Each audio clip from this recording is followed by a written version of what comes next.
నమస్కారం. ప్రతిధ్వని కార్యక్రమానికి స్వాగతం. సంక్రాంతి పండుగ వేళ రాష్ట్రంలో పెట్టుబడులు వెల్లువెత్తుతున్నాయి. రాజధాని అమరావతిలోని అంకుర ప్రాంతంలో వెల్కమ్ గ్యాలరీకి నేడు ముఖ్యమంత్రి చంద్రబాబు శంకుస్థాపన చేశారు. రాష్ట్రంలో 1 గిగావాట్ సామర్థ్యం గల డేటా సెంటర్ ఏర్పాటుకు పారిశ్రామిక దిగ్గజం అదానీ గ్రూప్ ముందుకొచ్చింది. విశాఖ సమీపంలో 500 ఎకరాల్లో 70,000 కోట్ల రూపాయల పెట్టుబడి ఈ సంస్థ పెట్టనుంది. ప్రకాశం జిల్లాలో 24,500 కోట్ల విదేశీ పెట్టుబడులతో ఆసియన్ పల్ప్ అండ్ పేపర్ కాగిత పరిశ్రమ, 4,200 కోట్లతో రామాయపట్నం పోర్టు రానున్నాయి. రాష్ట్రంలో వేలాది కోట్ల పెట్టుబడులతో వెలసే పరిశ్రమలతో ఉద్యోగ అవకాశాలు వెల్లువెత్తనున్నాయి. ఈ నేపథ్యంలో రాష్ట్రంలో పరిశ్రమలు, ఉద్యోగ ఉపాధి అవకాశాలపై ప్రతిధ్వని చర్చను చేపట్టింది. ఈ చర్చలో పాల్గొంటున్న ప్రముఖులు గురజాల మాల్యాద్రి గారు, తెలుగుదేశం పార్టీ విజ్ఞాన కేంద్రం సమన్వయకర్త, వైఏ కృష్ణమోహన్ గారు, సిఐఐ చిన్న మధ్య తరహా పరిశ్రమల సమన్వయకర్త, నాదెండ్ల బ్రహ్మం చౌదరి గారు, రాజకీయ సామాజిక విశ్లేషకులు.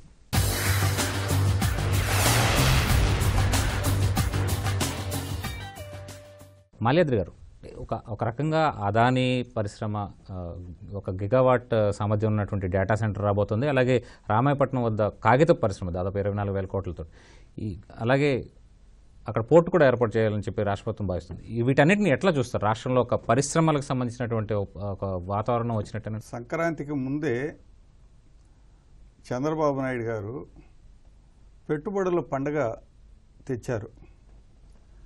మీరే చెప్పినట్టుగా ఈ విశాఖ డేటా సెంటర్కి 70,000 కోట్ల పెట్టుబడులు, అట్లాగే ప్రకాశం జిల్లా రామాయపట్నం పోర్టుకు దగ్గరగా రావూరులో 24,500 కోట్లతో కాగితపు తయారీ పరిశ్రమకు 24,500 కోట్లు, అక్కడనే రామాయపట్నం పోర్టుకి 5,000 కోట్లు, అంటే 1,00,000 కోట్లు ఇక్కడే పెట్టుబడులు వస్తున్నాయి. అది కాకుండా సింగపూర్ కన్సార్టియం అంకుర పరిశ్రమల కేంద్రం అమరావతి రాజధానిలో ఏర్పాటు చేయటం, ఇవన్నీ కూడా సంక్రాంతికి ముందు ఆంధ్ర రాష్ట్రంలో ఉండే యువతి యువకులకి, వాణిజ్యవేత్తలకి ఇది ఒక పండగగా మనం భావించవచ్చు. ఇవే కాకుండా గడిచిన 4 ఏళ్లలో 4 లక్షల కోట్ల రూపాయల పెట్టుబడులు గ్రౌండ్ అయ్యాయి. అన్ని జిల్లాల్లో 13 జిల్లాల్లో 4 లక్షల కోట్ల పెట్టుబడులు గ్రౌండ్ అయినాయి. వాటి ద్వారా 5 లక్షల మంది యువకులకి ఉద్యోగాలు, ఉపాధి ఇక్కడ ఆంధ్ర రాష్ట్రంలో రావటం జరిగింది. పెట్టుబడుల ఆకర్షణ కేంద్రంగా ఆంధ్ర రాష్ట్రాన్ని తయారైంది. చంద్రబాబు నాయుడు గారి సామర్థ్యం పైన పెట్టుబడిదారులకు ఉండే నమ్మకం, ఇక్కడున్న శాంతి భద్రతలు, ఇక్కడున్న సహజ వనరులు, వీటన్నిటి కారణంగా మనకి పెట్టుబడులు వస్తున్నాయి. ప్రత్యేకించి చంద్రబాబు నాయుడు గారి బ్రాండ్ ఇమేజ్ వలన ఒక బెంగళూరు లాగా, ఒక చెన్నై లాగా, ఒక బొంబాయి లాగా, ఒక హైదరాబాద్ లాగా మనం అభివృద్ధి కావాలంటే ఇతర రాష్ట్రాల నుంచి, ఇతర దేశాల నుంచి 20 లక్షల కోట్ల పెట్టుబడులు ఈ రాష్ట్రానికి రావాలంటే చంద్రబాబు నాయుడు గారి బ్రాండ్ ఇమేజ్ అనేది అవసరం. ఇప్పటికే 4 లక్షల కోట్లు గ్రౌండ్ అయినాయి. ఇప్పుడు ఇంకొక 1,00,000 కోట్లు ఈ నెలలో మనకి గ్రౌండ్ అయ్యేదానికి పునాది రాళ్ళు పడ్డాయి. అట్టగే మనకి కడప ఉక్కు పరిశ్రమ కావచ్చు, అదే రకంగా నిన్న కాకినాడ పెట్రోకెమికల్ కాంప్లెక్స్ కావచ్చు, అదే రకంగా కర్నూలు జిల్లాలో ఫార్మా అండ్ సోలార్ ఇటీవలే చేయటం జరిగింది. అలాగే మనకు అనంతపూర్లో ఈరోజు కియా కావచ్చు, చిత్తూరు జిల్లాలో హీరో మోటార్స్ కావచ్చు, అట్టగే తిరుపతి రేణిగుంట విమానాశ్రయం దగ్గర ఈరోజు రిలయన్స్ వాళ్ళ యూనిట్ వస్తూ ఉంది. అట్లాగే సెల్కాను, ఫ్యాక్స్కాను, ఇవన్నీ కూడా ఒక హార్డ్వేర్ వెబ్గా తిరుపతి తయారవుతుంది. అట్టగా ఐటీ హబ్గా విజయవాడ, మంగళగిరి, తర్వాత విశాఖపట్నం ఒక ఐటీ హబ్గా ఈరోజు లోకేష్ బాబు గారు శ్రమపడి అక్కడికి పరిశ్రమలు తెస్తున్నారు. సో ఈ ప్రభుత్వాన్ని, ఇదే ట్రాక్ని మనం ఒక 10-15 ఏళ్ళు కానీ కాపాడుకోగలిగితే ఒక దేశంలో ఆంధ్ర రాష్ట్రం ఒక నెంబర్ 1 రాష్ట్రంగా అయ్యేదానికి అవకాశం ఉంది. కృష్ణమోహన్ గారు, సన్ రైజ్ ఏపీ బ్రాండ్ని ముఖ్యమంత్రి సృష్టించగలిగారు. అది ఏ మేరకు పారిశ్రామిక వర్గాల్లో కానీ, అంటే దేశ విదేశాల్లోని పారిశ్రామిక పెట్టుబడి వర్గాల్లో ఎట్లా వెళ్ళగలిగింది? ఇప్పుడు అదానీ గ్రూప్ కానీ, లేకపోతే ఏపీపీ, ఇండోనేషియాకి చెందినటువంటి ఏపీపీ గ్రూప్ కానీ రాష్ట్రానికి రావడానికి కారణం ఏంటంటారు? చంద్రబాబు నాయుడు గారి విజన్ వల్ల ఆయన చెప్పటమే కాదు, he has created so many policies. అంటే ఇప్పుడు ఐటీ పాలసీ అనేది 18-20కి ఒకటి స్పెషల్ పాలసీ తీసుకొచ్చారు. ఆ పాలసీలోనే మళ్ళీ ఇన్నోవేషన్ పాలసీ అని, యానిమేషన్ అండ్ గేమింగ్ అని, తర్వాత ఆర్టిఫిషియల్ ఇంటెలిజెన్స్ అని, అంటే ఇంత కోర్ ఫ్యూచర్ టెక్నాలజీస్ని కూడా దాని పాలసీ కింద తీసుకొచ్చి అది పారిశ్రామికవేత్తలకి ప్రాపర్గా ప్రజెంట్ చేయగలిగారు. అది కూడా త్రూ మనకి సింగపూర్ మోడల్లో ఎకనామిక్ డెవలప్మెంట్ బోర్డు అనేది కాన్స్టిట్యూట్ చేశారు. సో వీటి కారణాలు ఏంటంటే బయట నుంచి మనకి ఇన్వెస్ట్మెంట్ తీసుకురావటానికి. సో వారితో ఇప్పుడు లోకేష్ గారు కూడా బాగా ప్రొయాక్టివ్గా ఉండి వెంటబడుతున్నారు. మీరు చెప్పిన డేటా సెంటర్ కూడా it is all wrapped up with in 3 months. CII conduct చేసిన వైజాగ్లో ఫిన్టెక్ ఎగ్జిబిషన్ దానికి సెమినార్కి వచ్చి ఆ రోజు ఒక విధంగా ఫైనలైజ్ అయింది. ఆ తర్వాత యాక్షన్ కూడా చాలా స్విఫ్ట్గా ఉండి మీరు చూశారు. ఈ డేటా సెంటర్ ఏంటంటే ఇది ఒక ఫ్యూచరిస్టిక్ ఇనిషియేటివ్. రైట్, ఇప్పటి వరకు మనకి అదర్ కంట్రీస్ నుంచి మనం డేటాని మనం తీసుకుని ఆపరేట్ చేస్తున్నాం. ఇండియాలో కూడా చెన్నై, బెంగళూరులో ఉన్నాయి కానీ లిమిటెడ్ అన్నమాట. సో ఇంత పెద్ద ఎత్తున మన డేటా సెంటర్స్ వరల్డ్ వైడ్గా చూసుకుంటే 2% of the data centres world wide are in India. Right. So and మనకి వినియోగం కూడా ఇబ్బడిముబ్బడిగా పెరిగిపోతుంది. అంటే we are highest rated 4G services utilise చేసుకునే వాళ్ళలో భారతదేశం, పర్టికులర్గా ఆంధ్రప్రదేశ్ కూడా మనకి 18% 4G సేవలు వినియోగిస్తున్నారు. అంత డేటా కన్స్యూమ్ చేస్తున్నాం. రైట్. ఇది ఫైనాన్షియల్ సెక్టర్ కానీ అటు ఐటీ కానీ ఏ సెక్టర్కైనా కూడా డేటా స్టోరేజ్ అనేది చాలా important. So whatever they are planning, అంటే 70,000 కోట్లు అంటే it is not a small amount. ఖచ్చితంగా అది కమిట్ చేశారు. But over a phase wise ఇంత నెట్వర్క్ మెయింటైన్ చేయాలి అంటే పవర్ ఇంటెన్సివ్ కాబట్టి వాళ్ళు they are spending almost 50% of the amount for solar renewable energy. So that is this feature is not available any data centre around the world. So ఇది ఒక plus point. అయితే ఈ data సెంటర్స్లో వల్ల ఈ innovation industries ఇటువంటివన్నీ కూడా develop అవుతాయి. సో ఆ ఇండస్ట్రీస్ కూడా మన స్టేట్కి వచ్చే అవకాశం చాలా ఉంది. అంటే దీనివల్ల ఆ ఫిగర్స్లోకి వెళ్తే it will run in to crores of rupees. Is of doing బిజినెస్లో మనం we are number 1. Recently even Singapore university also they made A study, systematic study, and they said Andhra Pradesh is number 1 in is of doing business. So these are the things which attract industrialist. నిన్న మా సిఐకి సంజీవ్ బజాజ్ గారు వచ్చారు.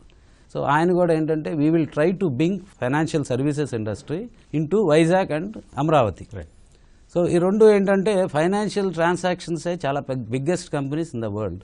So we can attract all of them. Brahmam Chowdary garu, ఇంత పెద్ద స్థాయిలో పెట్టుబడులు వస్తున్నాయి కాబట్టి మన దగ్గర ఉపాధి అవకాశాలు ఏ మేరకు ఉంటాయి? అలాగే ఉపాధి కోసం ఇక్కడున్నటువంటి యువతకి నైపుణ్య శిక్షణ ఎలా ఉందంటారు? ముందుగా ఈ రాష్ట్రంలో ఉన్నటువంటి నిరుద్యోగుల పక్షాన, యువత పక్షాన, విద్యార్థుల పక్షాన రాష్ట్ర ముఖ్యమంత్రి వర్యులు చంద్రబాబు నాయుడు గారికి, లోకేష్ బాబు గారికి నేను ధన్యవాదాలు తెలియజేస్తానండి. ఏ రాష్ట్రమైనా సరే అభివృద్ధి చెందాలి అంటే యువత, విద్యార్థులు ఖాళీగా ఉండకూడదు. మరి అది కేవలం ప్రభుత్వ ఉద్యోగాల ద్వారానే మరి నిరుద్యోగాన్ని తగ్గించవచ్చు అంటే అది సాధ్యం కాని పని. అటువంటప్పుడు ఈ రాష్ట్రానికి నిధులు తీసుకురావాలి, పరిశ్రమలో పెట్టుబడులు తీసుకురావాలి. అప్పుడే ఉద్యోగాలు, ప్రైవేట్ రంగంలో ఉద్యోగాలు వస్తాయి. ప్రభుత్వ రంగంలో ఉద్యోగాలతో పాటు ప్రైవేట్ రంగంలో ఉద్యోగాలు కనుక వచ్చినట్లయితే ఉపాధి పెరుగుతుంది, నిరుద్యోగం తగ్గుతుంది అనేటువంటి ఉద్దేశంతో నారా చంద్రబాబు నాయుడు గారు ఇందాక మాల్యాద్రి గారు చెప్పినట్టు తనకున్నటువంటి బ్రాండ్ ఇమేజ్ ద్వారా, గతంలో తనకున్నటువంటి అనుభవం ద్వారా దేశ విదేశాలు తిరిగి, కాలుకి బలపం కట్టుకొని దేశ విదేశాలు తిరిగి ఈ రాష్ట్రానికి కొన్ని లక్షల పెట్టుబడులు తీసుకురావడం జరిగింది. నిన్నటికి నిన్న చూసినట్లయితే రామాయంపట్నం పోర్టు కానీ, Asian pulp and paper industry కానీ, లేకుంటే గతంలో మరి ఫ్రాంక్లిన్ టెంప్టల్ కానీ, లేకపోతే ఏఎస్ఎన్ఆర్ఎన్ కానీ, కాండివెంట్ కానీ, పైకేర్ కానీ, పై డాటా సెంటర్ కావచ్చు, హెచ్సిఎల్ కావచ్చు, టీసీఎల్ లాంటి అనేక కంపెనీలు తీసుకురావడం జరిగింది రీసెంట్గా. వీటితో పాటు దీనికంటే ముందు కార్బను, డిక్సను, ఒక ఫాక్స్కాన్ కంపెనీ చూసుకుందామండి, తడ దగ్గర వచ్చిన శ్రీ సిటీలో 15,000 మంది మహిళలు ఎంప్లాయీస్గా ఫాక్స్కాన్ కంపెనీలో పనిచేస్తూ ఉన్నారు ఎవ్రీ డే. అందుట్లో చూసుకున్నట్లయితే 87% లేడీసు. తెలుగుదేశం ప్రభుత్వం అధికారంలోకి వచ్చిన తర్వాత, చంద్రబాబు నాయుడు గారు ముఖ్యమంత్రిగా అయిన తర్వాత ఈ రాష్ట్రంలో నిరుద్యోగం తగ్గించడం కోసం పరిశ్రమలు తీసుకురావడం కానీ, పెట్టుబడులు తీసుకురావడం వల్ల యువత విద్యార్థులకు ఒక భరోసాని ఇచ్చారు. ప్రభుత్వ మరియు ప్రైవేట్ రంగాల్లో చంద్రబాబు నాయుడు గారు తీసుకున్నటువంటి నిర్ణయాల వల్ల కానీ, చంద్రబాబు నాయుడు గారు పడుతున్నటువంటి కష్టం వల్ల కానీ ఈ రాష్ట్రంలో పూర్తిగా ఉద్యోగ భరోసా ఇచ్చినట్లు అవుతుంది. అదేవిధంగా ఉపాధి అవకాశాలు కూడా విపరీతంగా పెరిగిపోతూ ఉన్నాయి. కాబట్టి ఈ రాష్ట్రంలో రానున్న రోజుల్లో నిరుద్యోగం పూర్తిగా తగ్గుతుంది. మల్లేద్ర గారు, విశాఖలో వచ్చే డేటా సెంటర్ కానీ, ఇటు కాగిత పరిశ్రమ, ఇలాంటివన్నీ వేరువేరుగా వేలాది కోట్ల రూపాయల పెట్టుబడులు వస్తుంది. ఒక రకంగా పారిశ్రామిక అభివృద్ధికి కేంద్రంగా రాష్ట్రం మారబోతుంది. అలాగే విశాఖ చెన్నై ఇండస్ట్రియల్ కారిడార్లో కూడా పెద్ద ఎత్తున పరిశ్రమలు రాబోతుంది. ఈ పారిశ్రామిక ముఖ చిత్రాన్ని ఎట్లా చూస్తారు? పెట్టుబడుల భాగస్వామ్య సదస్సుల ద్వారా మనకు ఒక 13 లక్షల కోట్ల పెట్టుబడులకి ఒప్పందాలు జరిగాయి, ఎంఓయూస్ జరిగాయి 13 లక్షల కోట్లకి. అందులో ఇప్పుడు ఒక 45% వివిధ స్థాయిల్లో అవన్నీ కూడా పనులు ప్రారంభించడం జరిగింది. అందులో 4 లక్షల కోట్ల రూపాయలు పెట్టారు. ఒక 5 లక్షల మందికి ఉద్యోగాలు వచ్చినాయి. అవి కాకుండా స్వయం ఉపాధి కానీ, అదే రకంగా ప్రభుత్వ రంగంలో ఉండే పోస్టులు ఫిలప్ చేయటం, గ్రూప్ 1 మన ఏపీపీఎస్సీ ద్వారా, పోలీస్ రిక్రూట్మెంట్ బోర్డు ద్వారా, డిఎస్సి ద్వారా, ఇవన్నీ కలిపితే ఒక 10 లక్షల ఉద్యోగాలు ఇప్పటికే ఆంధ్ర రాష్ట్రంలో ఇవ్వటం జరిగింది. దేశంలో ఏ రాష్ట్రం కూడా ఈ 10 లక్షల ఉద్యోగాలు ఇవ్వాల. లోటు బడ్జెట్ ఉండే మన రాష్ట్రంలోనే ఇన్ని పెట్టుబడులు కానీ, ఇన్ని ఉద్యోగాలు కానీ వచ్చినాయి.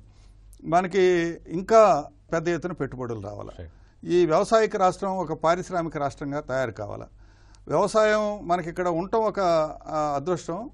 ఈ పరిశ్రమల్లో వచ్చేదాన్ని కన్జ్యూమ్ చేయాలంటే వ్యవసాయం ఉండాలి. సో ఈ వ్యవసాయము, పరిశ్రమలు రెండింటి మధ్య బ్యాలెన్స్ తీసుకురావటం కోసం, అట్టగే సర్వీస్ సెక్టార్ని కూడా పెంపొందించడం కోసం, ఈ 3 సెక్టార్స్ని బ్యాలెన్స్ చేయటం కోసం, దాంతోపాటు టూరిజాన్ని కూడా ప్రమోట్ చేసి ఈ 4 రంగాల ద్వారా ఒక 2022 నాటికి అభివృద్ధి చెందిన 3 రాష్ట్రాల్లో ఒక రాష్ట్రంగా ఈ రాష్ట్రాన్ని పెట్టాలి. 2029 నాటికి ఈ దేశంలో నెంబర్ 1 కావాలి. 2050 నాటికి ప్రపంచంలోనే ఒక అట్రాక్టివ్ స్థలంగా ఇది కావాలి. ఈ రోజు కావాల్సింది, ఆంధ్ర రాష్ట్ర ప్రజలందరికీ కావాల్సింది అభివృద్ధి, సంక్షేమం. తర్వాత కులాలు, ప్రాంతాలు, పార్టీలు, ఇవి చేయగలిగిన వాళ్ళు ఎవరో వారికి మనం బలం చేకూర్చడం ద్వారా మన రాష్ట్రం ముందుకు పోద్ది, మన బిడ్డలు ముందుకు పోతారు. ఒక భవిష్యత్తులో తెలుగు వాళ్ళకు ఒక గౌరవం, గర్వకారణమైన స్థానం ఏర్పడద్ది. ఈ విశాల దృక్పథంతో ఆలోచించకుండా సంకుచిత భావాలతో ఇదిగో పెట్టుబడులన్నీ తీసుకెళ్ళి కొన్ని పార్టీలు ఓ ప్రాంతీయతత్వం రెచ్చగొట్టి, కొంత కులతత్వాన్ని రెచ్చగొట్టి, లేదు ఒక వ్యక్తిత్వ హననం, చంద్రబాబు నాయుడు గారి వ్యక్తిత్వ హననాన్ని క్రియేట్ చేసి అట్లా రాంగ్ ప్లే ఆడి, ఒక పాజిటివ్ ప్లే కాకుండా, నిర్మాణాత్మకంగా కాకుండా, చంద్రబాబు నాయుడు కన్నా ఎక్కువ పెట్టుబడులు తీసుకొస్తాం, చంద్రబాబు నాయుడు కన్నా ఎక్కువ కష్టపడతాం అనే ఆ దృక్పథం కాకుండా, లేదు ఒకవేళ చంద్రబాబు నాయుడు మంచి పనులు చేస్తుంటే మద్దతు ఇస్తాం అనే ఒక పాజిటివ్ దృక్పథం కాకుండా, ఒక రాజకీయ ప్రయోజనం కోసం ఈరోజు ఒక ప్రాంతీయతత్వాన్ని, కులతత్వాన్ని రెచ్చగొట్టడం, వ్యక్తిత్వ హననాన్ని చేయటం కోసం ఒక కుట్ర జరుగుతుంది. అట్టగే ఢిల్లీ నుంచి కూడా ఇక్కడ ఒక బలమైన నాయకుడు చంద్రబాబు నాయుడు పెట్టుబడులని ఆయన తీసుకెళ్తున్నాడు, గుజరాత్ ఎక్కడ వెనకబడిపోద్దో, పెట్టుబడులన్నీ ఆంధ్ర రాష్ట్రానికి పోతాయని చెప్పి చంద్రబాబు నాయుడు గారిని దెబ్బతీయాలని విపరీతమైన వ్యవహారం జరుగుతుంది.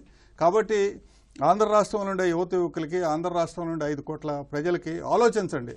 మానవాభివృద్ధి కోసం పనిచేసే నేను ఈరోజు దగ్గరగా చంద్రబాబు నాయుడిని చూసిన తర్వాత 7 ఏళ్ల నుంచి చంద్రబాబు నాయుడు గారితో పనిచేస్తున్నా. కాబట్టి ఆయన ఒక పార్టీగా చూడొద్దు, ఒక ప్రాంతంగా చూడొద్దు, ఒక కులంగా చూడొద్దు. ఈ రాష్ట్రం నెంబర్ 1 అయిన తర్వాత అప్పుడు మీరు ఏ పార్టీ ఉండాలా, ఏ కులం ఉండాలా అధికారంలోనే ఆలోచించండి.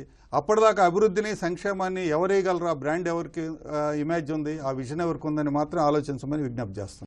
కృష్ణమోహన్ గారు, దేశ విదేశీ సంస్థలన్నీ కూడా పెట్టుబడులు పెట్టడానికి ముందుకొస్తే పొరుగు రాష్ట్రాలు ఖచ్చితంగా దేశవ్యాప్తంగా ఉన్నటువంటి రాష్ట్రాలన్నీ కూడా ఎగరేసుకోవడానికి చూస్తూ ఉంటాయి. కానీ మన రాష్ట్రంలో ఏపీలో పెట్టుబడులు పెట్టడానికి ముందుకు వస్తున్నాయి. కాబట్టి ఇక్కడ మౌలిక వసతులు, మౌలిక వనరులకు సంబంధించి కొరత ఏమైనా ఉందా? ఎట్లా చూస్తారు, ఎట్లా ఉందంటారు ప్రస్తుతానికి? అవి లాంగ్ టర్మ్ విజన్తో సీఎం కూడా ల్యాండ్ బ్యాంక్స్ ఏర్పాటు చేయాలి. పర్టికులర్గా స్మాల్ అండ్ మీడియం ఎంటర్ప్రైజెస్కి మినిమం 100 ఎకరాలు ఒక కాన్స్టిట్యుయెన్సీలో, అంటే ఎవ్రీ కాన్స్టిట్యుయెన్సీ ఆయన ఉద్దేశం, ఎవ్రీ ఎమ్మెల్యే కాన్స్టిట్యుయెన్సీలో చిన్న పరిశ్రమలు, ఎందుకంటే చిన్న పరిశ్రమల నుంచే పెద్ద పరిశ్రమలు ఏదొచ్చినా కూడా మనం సప్లై చేయాలి, మనం ఒక వెండర్గా ఉండాలి. ఎవరికైనా పెద్ద పరిశ్రమ పెట్టేవాళ్ళు వెండర్స్ నుంచి తీసుకుంటారు. అంటే ఒక పెద్ద పరిశ్రమ వచ్చిందంటే ఎంఎస్ఎంఈస్ ఎంతో లాభపడతాయి. అంటే లోకల్ యూత్కి ఎంటర్ప్రినర్షిప్ 100 రెట్లు పెరుగుద్ది ఒక్క పెద్ద పరిశ్రమ వస్తే. సో ఆ విజన్తో కూడా ఈ ఇండస్ట్రియల్ ఎస్టేట్స్ అనేది ఫామ్ చేస్తున్నారు. అది కూడా చాలామంది, అంటే ఇప్పుడు మేము వర్క్ చేస్తున్నాం కాబట్టి as a industry body, I'm not affiliated to any political party, as a industry body అక్కడ ఉన్న ప్రొయాక్టివ్నెస్, అంటే బ్యూరోక్రసీలో ఇది ఆయన దగ్గర పెట్టుకునే వాళ్ళు కానీ ఈడీబీ కానీ ఇవన్నీ కూడా వాళ్ళకి ఆ మౌలికమైన వసతులు ఎలా కల్పించాలి ప్రతిదీ ఒక రీసెర్చ్ చేస్తున్నారు. వీళ్ళు ఎంప్లాయ్మెంట్ కూడా ఐఎస్బి నుంచి ఐఐఎమ్స్ నుంచి గ్రాడ్యుయేట్స్ని తీసుకుని వాళ్ళతో సర్వేస్ చేయించి ఆ ప్రకారం ముందుకెళ్తే ఇండస్ట్రియలిస్ట్ కూడా ఒక డేటాబేస్ ఉంది. సో మనం ఈ ప్రాంతానికి వెళ్తే ఇవి మనకి అనుకూల అంశాలు. సో దాన్ని బట్టి వస్తారు కానీ ఏ వ్యాపారవేత్త కూడా జస్ట్ మాటలతో రారు. సో అంత ఇన్ఫ్రాస్ట్రక్చర్ ముందు సీఎం గారు తయారు చేశారు. సో దానికి తగ్గ డేటా కూడా మీరు ఆర్టీజీఎస్ సెంటర్ అనే ఉండి, సో ఈ ఫింగర్ టిప్స్ మీద డేటా మనం చూపించగలుగుతున్నాం వచ్చిన వాళ్ళకి. సో అది ఇంప్రెస్ అవుతున్నారు. ఇంతకుముందు ఉన్నట్టుగా ల్యాండ్ ఎక్విజిషన్లో ప్రాబ్లమ్స్ అవన్నీ కూడా మనం అమరావతి 33,000 ఎకరాలు అక్వైర్ చేసిందే ఇట్స్ ద బిగ్గెస్ట్ అచీవ్మెంట్ అనమాట ల్యాండ్ పూలింగ్ అనేది. సో ఆ కాన్సెప్ట్లో వచ్చే వాళ్ళకు కూడా ఒక ధైర్యం వచ్చింది. ల్యాండ్ తర్వాత వాటర్ కూడా అష్యూర్ చేస్తున్నారు, మీకు ఎన్ని వేల గ్యాలన్లు కావాలి. ఇప్పుడు కియా మోటార్స్ కూడా అలాగా అష్యూర్ చేసి వితిన్ 6 months వాళ్ళకి మొత్తం చేశారు. వాళ్ళు కూడా అంత ఫాస్ట్గా వితిన్ 18 months ఫ్యాక్టరీ రెడీ అయిపోయింది, వస్తున్నాయి. సో ఇవి లైవ్ ఎగ్జాంపుల్స్. రామచౌదరి గారు, ఇక్కడ యువత నైపుణ్యంతో సిద్ధంగా ఉన్నారు ఆ పరిశ్రమల్లో ఉపాధి పొందడానికి, ఉద్యోగాలు పొందడానికి సిద్ధంగా ఉన్నారండి. ఈ వచ్చేటువంటి ఉద్యోగాలను మేము ఏ విధంగా వినియోగించుకోవాలన్న దాని మీద తెలుగుదేశం ప్రభుత్వం ఒక ఏపీ స్కిల్ డెవలప్మెంట్ సెంటర్ అనేది ఏర్పాటు చేయడం జరిగిందండి. సంవత్సరానికి దాదాపుగా 1000 కోట్ల రూపాయల బడ్జెట్ని కేటాయించింది. బడ్జెట్ని కేటాయించి ఈ రాష్ట్రంలో ఉన్నటువంటి ఇంజనీరింగ్ కళాశాలలో ఎంబీఏ, ఎంసీఏ, అదేవిధంగా ప్రభుత్వ విశ్వవిద్యాలయాల్లో చదువుకున్నటువంటి విద్యార్థులకు వాళ్ళు చదువుకున్నటువంటి రంగంలో నైపుణ్య శిక్షణనిచ్చి ఎక్కడ ఉద్యోగాలు ఖాళీగా ఉన్నాయో ఆ ఉద్యోగాలకు ఎంపిక అయ్యే వరకు కూడా వారికి శిక్షణ ఇవ్వటంలో గత 3 సంవత్సరాల నుంచి కూడా ఏపీఎస్ఎస్డిసి విజయవంతమైందండి. అంతేకాకుండా గ్రూప్ 1, గ్రూప్ 2, గ్రూప్ 3 రాసే నిరుద్యోగులకు కానీ, లేకుంటే ఎస్ఐ కానిస్టేబుల్ ఉద్యోగస్తులకు కానివ్వండి, ప్రభుత్వం చేయూతనిస్తూ ఉంది. ఎస్సీ కమ్యూనిటీ నుంచి ఎస్సీలకి ఎస్టీ కార్పొరేషన్ ద్వారా, బీసీ కార్పొరేషన్ ద్వారా, బ్రాహ్మణ్ కార్పొరేషన్ ద్వారా, మరీ ముఖ్యంగా కాప్ కార్పొరేషన్ ద్వారా, ఈ కార్పొరేషన్ల ద్వారా కూడా ఆయా సామాజిక వర్గాలకు వారికి ఉద్యోగాలు వచ్చే వరకు కూడా వారందరికి కూడా ఆ యొక్క కార్పొరేషన్ ద్వారా నిధులు కేటాయించడం జరిగింది. ఇంకా మొన్న నారా లోకేష్ బాబు గారు ఒక మంత్రివర్గ ఉపసంఘాన్ని ఏర్పాటు చేసుకోవటం జరిగింది. ఆ మంత్రివర్గ ఉపసంఘం ద్వారా ఈ దేశంలో ఉన్నటువంటి అన్ని రాష్ట్రాలు, అదేవిధంగా ఇతర దేశాల్లో ఉన్నటువంటి కొన్ని రాష్ట్రాలు కూడా ఆ బృందం పర్యటించి ఏదైతే నిరుద్యోగ భృతి ఈ రాష్ట్రంలో హామీ ఇచ్చిందో తెలుగుదేశం ప్రభుత్వం దాన్ని నెరవేర్చడం కోసం కొన్ని రాష్ట్రాల్లో అమలవుతున్నటువంటి తీరుని, అదేవిధంగా బయట రాష్ట్రాలు అమలవుతున్న తీరును పరిశీలించాక కొన్ని రాష్ట్రాలు విఫలమైంది, మరికొన్ని రాష్ట్రాల్లో 2 నెలలు మాత్రమే ఇచ్చి ఆగిపోయాయి, మరికొన్ని రాష్ట్రాల్లో 1 సంవత్సరం ఇచ్చి ఆగిపోయాయి, కొన్ని రాష్ట్రాలు 150 రూపాయలు ఇచ్చారు, మరికొన్ని రాష్ట్రాలు 200 ఇచ్చారు, మరికొన్ని రాష్ట్రాలు 300 ఇచ్చారు. అలా కాకుండా మిగతా రాష్ట్రాల విఫలమైన విధంగా కాకుండా సాంకేతికతను దానికి జోడించి అన్ని విభాగాలని టెక్నాలజీని వినియోగించి వాళ్ళందరినీ కూడా ఒక దగ్గరికి తీసుకొచ్చి ఒక్క నిరుద్యోగి కూడా అన్యాయం జరగడానికి వీల్లేదు. ఈ రాష్ట్రంలో ఉన్నటువంటి ప్రతి నిరుద్యోగి ఉద్యోగిగా మారే వరకు ఈ ప్రభుత్వం అండగా ఉండాలి అనేటువంటి లక్ష్యంతో నారా చంద్రబాబు నాయుడు గారు ముఖ్యమంత్రి యువనేస్తం అనేటువంటి ఒక పథకాన్ని తీసుకొచ్చారు. దానిలో నెలకు 1000 రూపాయలు ఇవ్వడంతో పాటు ఆ 1000 రూపాయలు ఎందుకోసం అనంటే వాళ్ళకు ఒక ఆర్థిక మనోధైర్యం. అంటే ఇంటర్వ్యూకి వెళ్ళాలన్నా, లేకుంటే గవర్నమెంట్ ప్రభుత్వం ఏదైనా ఒక నోటిఫికేషన్ వేస్తే దానికి అప్లై చేసుకోవాలంటే కూడా వారి తల్లిదండ్రుల మీద ఆధారపడకుండా వాళ్ళకు ఒక ధైర్యం ఇవ్వడం కోసం 1000 రూపాయలు ఇవ్వటం, కేవలం 1000 రూపాయలు ఇవ్వటమే. కానీ నారా చంద్రబాబు నాయుడు గారికి ఉద్యోగం వచ్చే వరకు కూడా 6000 కానీ 7000 కానీ 8000 కానీ 9000 కానీ 10,000 కానీ వాళ్ళ మీద ఖర్చు పెట్టి ఈ రోజున వాళ్ళందరికీ ఒక యాప్ తయారు చేసి వారి యొక్క సమాచారాన్ని ఆ యాప్లో ఉంచి వారందరూ కూడా కావాల్సినటువంటి ట్రైనింగు, అప్రెంటిస్షిప్, అదేవిధంగా ఇంటర్న్షిప్ కంపెనీస్లో ఇప్పించి వారి యొక్క సమాచారాన్ని యాప్లో పెట్టి ఆ యాప్ని ఈ రాష్ట్రానికి ఇప్పుడు నేడు వస్తున్నటువంటి పరిశ్రమల పెట్టుబడిదారులకు అనుసంధానం చేసి వారికి కావాల్సినటువంటి ఎంప్లాయ్మెంటు ఆ యాప్లో వారికి కావాల్సినటువంటి క్వాలిఫికేషన్స్ కానీ, గర్ల్స్ కావాలా, బాయ్స్ కావాలా, ఎంత అనుభవం ఉన్న వాళ్ళు కావాలి, ఏ టెక్నాలజీ ఉన్న వాళ్ళు కావాలి, దీన్ని సమాచారం మొత్తాన్ని కూడా వాళ్ళకి అందించి వీళ్ళు కంపెనీల దగ్గరికి వెళ్ళి ఉద్యోగాలు ఉన్నాయనేటువంటి అడుక్కునే పరిస్థితి నుండి కంపెనీల వాళ్ళే వీళ్ళ దగ్గరకు వచ్చి బాబు మా కంపెనీలో ఈ ఉద్యోగం ఉంది, మీ దగ్గర ఈ స్కిల్ ఉంది, మాకు అవసరము అని తెలియపరిచి వాళ్ళని తీసుకునే విధంగా ఈ రోజున నైపుణ్యాభివృద్ధి సంస్థని ప్రభుత్వం ఏర్పాటు చేయడం జరిగింది. అదానీ గ్రూప్ లాంటి పారిశ్రామిక దిగ్గజ కంపెనీ పెట్టుబడులతో రాష్ట్ర పారిశ్రామిక వృద్ధి ఊపందుకోనుంది. ప్రపంచవ్యాప్త ఐటీ కంపెనీలు, డేటా సెంటర్లు, హార్డ్వేర్, టెలికాం, అంకుర సంస్థలు నవ్యాంధ్ర వైపు చూస్తున్నాయి. ఉద్యోగావకాశాలు పెరుగుతున్నాయి. ఇది నేటి ప్రతిధ్వని. నమస్కారం.